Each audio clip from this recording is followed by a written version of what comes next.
Hello दोस्तों, नमस्कार दोस्तों, हमारे यूट्यूब चैनल पर आप सभी का स्वागत है। तो आज हम लेकर के आए हैं जीके वन लाइनर क्वेश्चन, जो कि 60 क्वेश्चन हैं, जो कि बहुत ही मोस्ट इम्पॉर्टेंट है। तो आपको वीडियो फुल वॉच करना है जिससे आपको फ़ायदा मिल सके। तो चलिए देर ना करते हुए क्वेश्चन स्टार्ट करते हैं। पहला क्वेश्चन है, सन 1983 की विश्व कप विजेता भारतीय क्रिकेट टीम के कप्तान कौन थे? तो जब 1983 की विश्व कप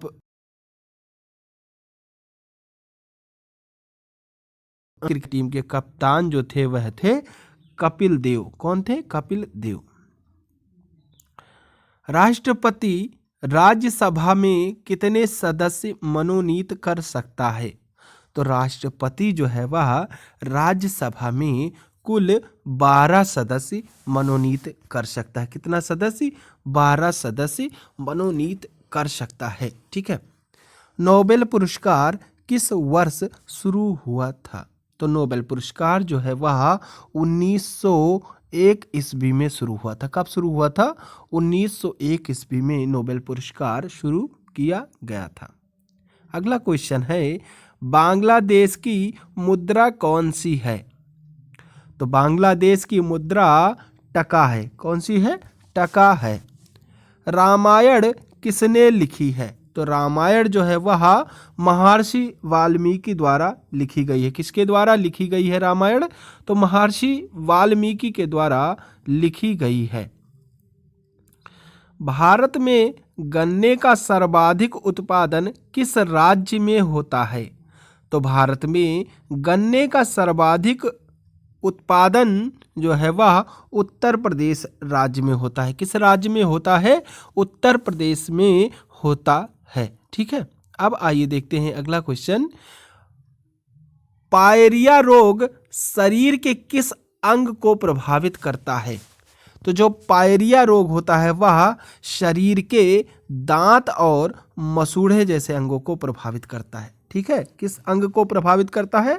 दांत और मसूड़ा को प्रभावित यह कर देता है। ठीक है। नासिक किस नदी के किनारे स्थित है? ठीक है। तो नासिक जो है यह एक शहर है जो कि गोदावरी नदी के किनारे स्थित है। किस नदी के किनारे स्थित है? तो गोदावरी नदी के किनारे स्थित है। ठीक है। अगर हम उज्जैन की बात करें कि उज्जैन किस नदी के किनारे स्थित है, तो आपको उत्तर देना है उज्जैन जो है वह क्षिप्रा नदी के किनारे स्थित है। ठीक है। अब आइए देखते हैं अगला क्वेश्चन। राष्ट्रपति को शपथ कौन दिलाता है? तो राष्ट्रपति को शपथ सर्वोच्च न्यायालय का मुख्य न्यायाधीश दिलाता है। कौन दिलाता है? सर्वोच्च न्यायालय का मुख्य न्यायाधीश जो है राष्ट्रपति को शपथ दिलाता है। अब हम बात करते हैं कि प्रधानमंत्री को शपथ कौन दिलाता है?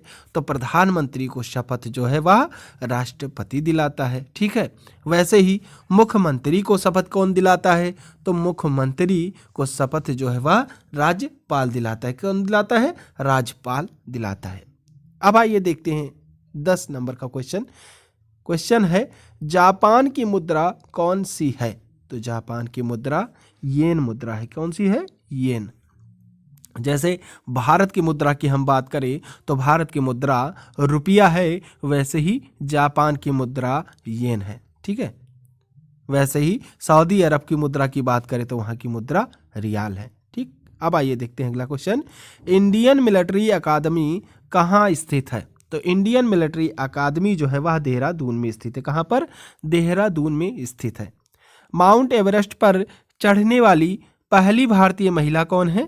तो माउंट एवरेस्ट पर चढ़ने वाली पहली भारतीय महिला बछेंद्री पाल है। ठीक है। यह जो है एक भारतीय महिला थी जो कि सबसे पहले माउंट एवरेस्ट चोटी पर पड़ी थी। ठीक है। और माउंट एवरेस्ट की बात करें तो यह कहाँ स्थित है? तो यह जो है नेपाल में स्थित है। डेविस कप का संबंध किस खेल से है?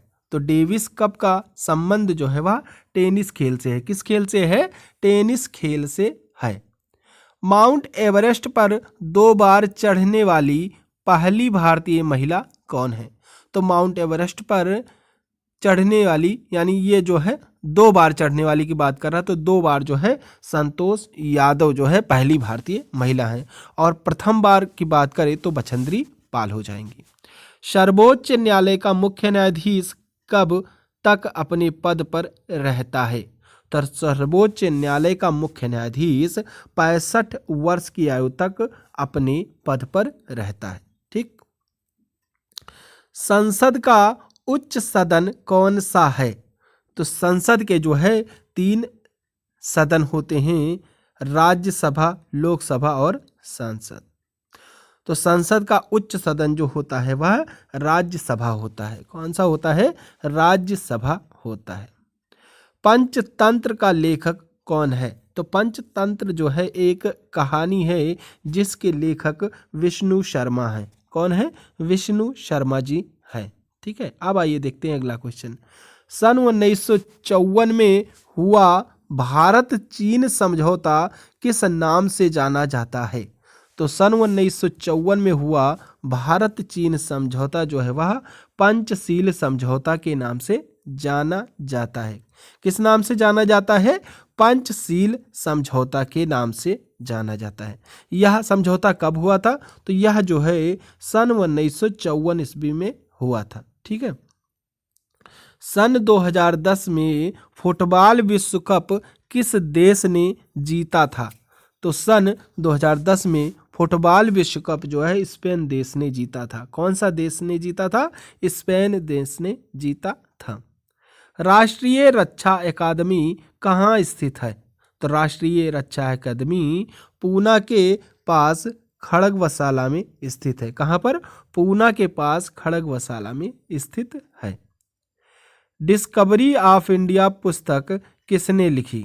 तो डिस्कवरी ऑफ इंडिया पुस्तक जवाहरलाल नेहरू ने लिखी थी। किसने लिखी थी? जवाहरलाल नेहरू ने लिखी थी। कौन सी पुस्तक? Discovery of India. एक स्वस्थ मनुष्य का हृदय 1 मिनट में कितनी बार धड़कता है? तो एक स्वस्थ मनुष्य का हृदय जो है 1 मिनट में 72 बार धड़कता है। कितनी बार धड़कता है? 72 बार धड़कता है। भारत में पहली बार जनगणना कब हुई थी? तो भारत में पहली बार जनगणना 1872 ईस्वी में हुई थी। कब हुई थी? 1872 ईस्वी में हुई थी। डबल फॉल्ट शब्द किस खेल में प्रयुक्त होता है? तो डबल फॉल्ट शब्द जो है वह टेनिस खेल में प्रयुक्त होता है। किस खेल में? टेनिस खेल में प्रयुक्त होता है। भारतीय थल सेना के पहले भारतीय सेनाध्यक्ष कौन थे? तो भारतीय थल सेना के पहले भारतीय सेनाध्यक्ष जनरल के.एम. करियप्पा थे। कौन थे? General KM. करियप्पा। लाई हरोबा किस राज्य का लोक नृत्य है? तो लाई हरोबा जो है वह मणिपुर राज्य का लोक नृत्य है। किस राज्य का? मणिपुर राज्य का लोक नृत्य है। ठीक है। भारत के किस राज्य में रबर का सबसे अधिक उत्पादन होता है? तो भारत के केरल राज्य में रबर का सबसे अधिक उत्पादन होता है। किस राज्य में? केरल राज्य में रबर का सबसे अधिक उत्पादन होता है। यह भी आपको याद रख लेना है। ठीक है। अब आइए देखते हैं नेक्स्ट क्वेश्चन। कोलकाता किस नदी के किनारे है? तो कोलकाता जो है वह हुगली नदी के किनारे। किस नदी के किनारे है? हुगली नदी के किनारे है। पौधों में जीवन होता है, यह किस भारतीय वैज्ञानिक ने बताया था? तो पौधों में जीवन होता है यह जो है जगदीश चंद्र बसु जो थे भारतीय वैज्ञानिक थे, इन्होंने जो है बताया था। महात्मा गांधी द्वारा साबरमती आश्रम कहाँ स्थापित किया गया? तो महात्मा गांधी द्वारा साबरमती आश्रम जो है वह अहमदाबाद में स्थापित किया गया था। कहाँ पर? अहमदाबाद में स्थापित किया गया था। मनुष्य के शरीर में कितने गुणसूत्र होते हैं? तो मनुष्य के शरीर में कुल 23 जोड़े या 46 जोड़े गुणसूत्र होते हैं। कितने होते हैं? 23 जोड़े या 46। ठीक। अब आइए देखते हैं अगला क्वेश्चन, चंद्र ग्रहण कब लगता है? तो चंद्र ग्रहण जो है वह पूर्णिमा को लगता है। कब लगता है?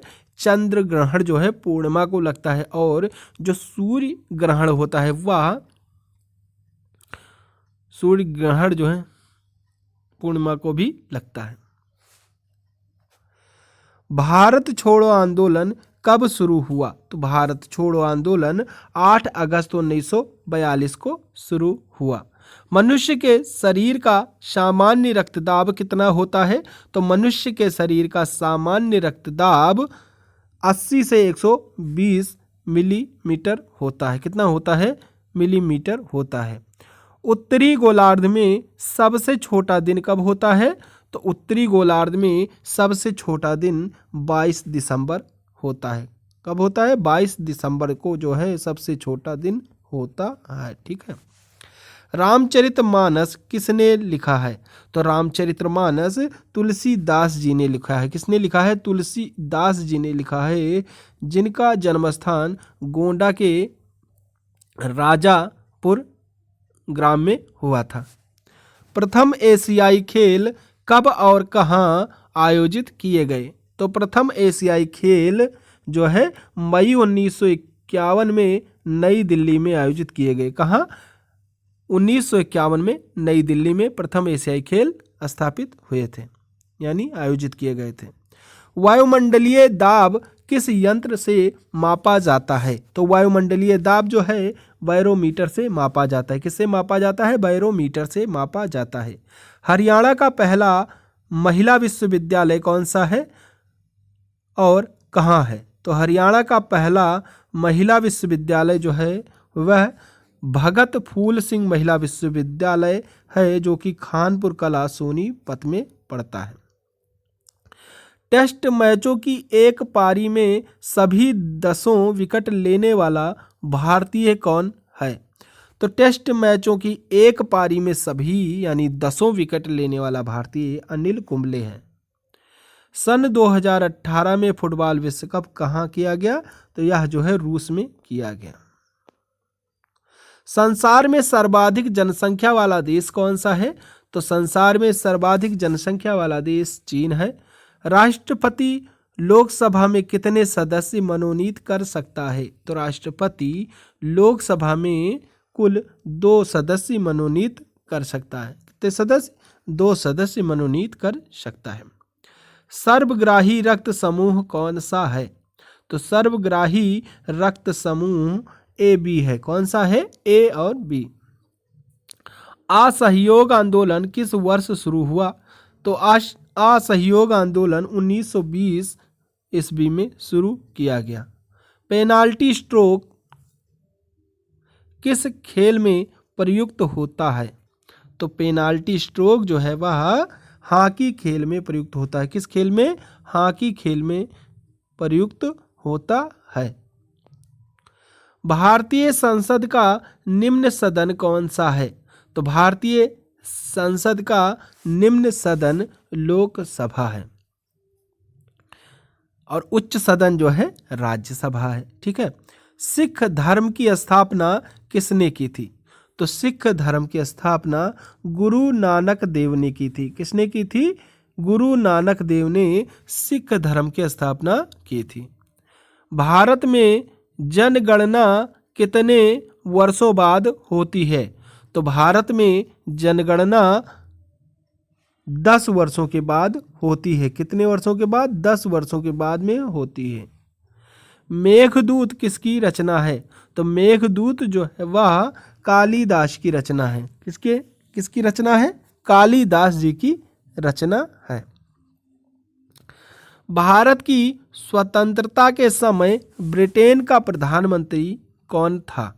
तो भारत की स्वतंत्रता के समय ब्रिटेन का प्रधानमंत्री क्लीमेंट एटली था। कौन था? क्लीमेंट एटली जो है वहाँ का प्रधानमंत्री था। एक्जिमा रोग शरीर के किस अंग को प्रभावित करता है?